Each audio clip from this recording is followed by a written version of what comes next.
Okay, let me talk a little bit about the purpose of the mindfulness exercise or the mindfulness practice or meditation practice that I encourage individuals to do on a daily basis.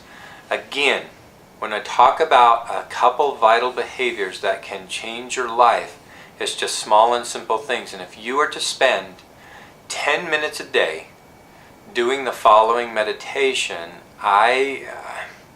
I suggest that your life would change dramatically. And when you think about a vital behavior, saying, I've got to do something today just for 10 minutes, and if you knew it could change your life significantly, would you really do that? I think most of us would. It's just being grounded in the reality that such behaviors can literally change your life. Now, the purpose of the meditation that we teach here at Inner Gold is to help you learn to watch your thoughts, to focus on your thoughts. I don't find many things in our culture that teaches us to do that. I wish this concept could be taught in all of our schools from kindergarten on up, but it simply is not. Okay? The purpose of this mindfulness exercise, as I mentioned, is to help you watch your thoughts, and it's a very simple practice. I ask you to memorize something that is very meaningful and important to you. And the purpose of the meditation is just to rehearse that particular verse, scripture, poem, whatever works for you, and watch what your mind does. For example, there's a wonderful quote in the manual that I love that's used a few times by Victor Hugo that goes as follows. And if I were meditating on it, this is what I would do. Okay, I'd try to find myself a place that's quiet as possible. And sometimes in homes it's not 100%. You're not 100% able to do that, but you can still do it nevertheless, even if you're in a room and you hear outside distractions.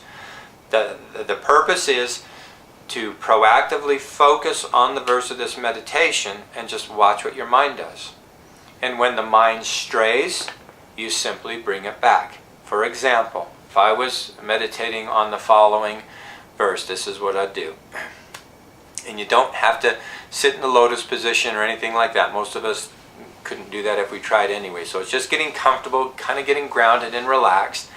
Take a couple of deep breaths, cleansing breaths, and just relax, and then start focusing on the verse in a very meaningful, gentle, and kind of slow way. For example, he who every morning plans the transactions of the day and carries out that plan has a thread that will guide him through the maze of the most busy life. But where no plan is laid, where the disposal of time is surrendered merely to the chance of incidents, chaos will soon reign. And then I'd go right back to the beginning. He who every morning plans the transactions of the day, and then my mind will do something like this. How long have you been doing this? And then I'd go right back, carries a thread that will guide him through the maze of the, what's for dinner tonight? You're hungry, or you're thirsty. Carries a thread that will guide him through the maze of the most busy life, but where no plan is laid, where the disposal of time is surrendered merely to the chance of incidents, chaos will soon reign. He who every morning, gosh, again, how long have you been doing this? And your mind will go off track over and over again. All you do in this form of meditation is notice it and gently bring it back. It's very, very powerful in what you are doing, because the mind by nature, it just goes all over the place.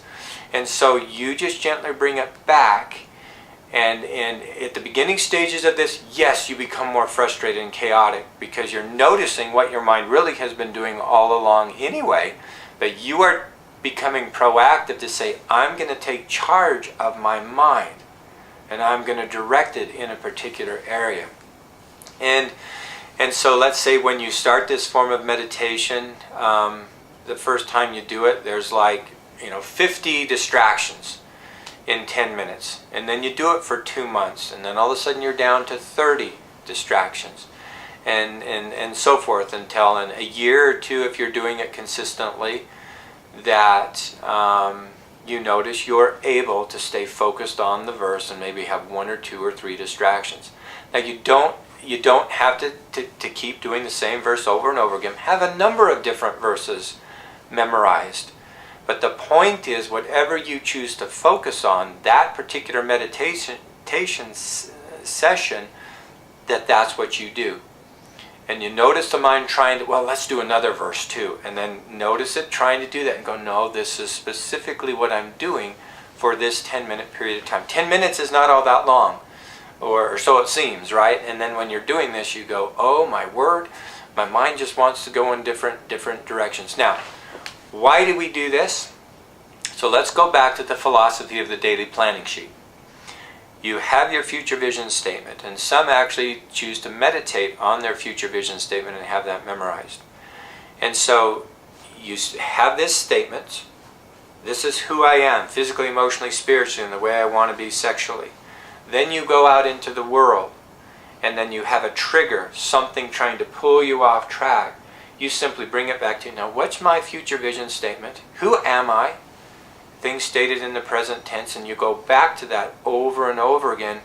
And if you're practicing 10 minutes a day your meditation, bringing your mind back on track, do you see how this is applicable when you go out into the world and you base your life on your future vision statement, and then you're distracted and you simply come back to that statement and say, no, if I look at pornography today, that is not going to help me achieve who I am, who I'm becoming in the process of becoming.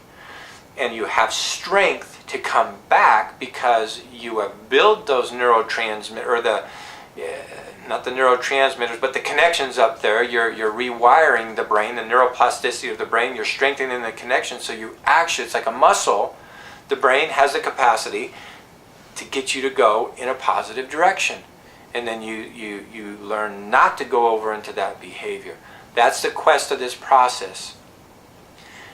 Be patient with yourself.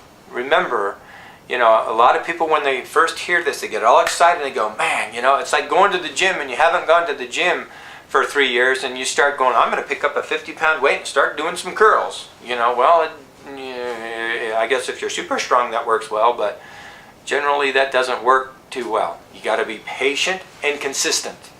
That's the whole key of what we're talking about here in this whole system is consistency. Small and simple means on a consistent basis will change your life. Just a few vital behaviors. This meditation practice, if you practice it consistently, your life will dramatically improve. I truly do believe that.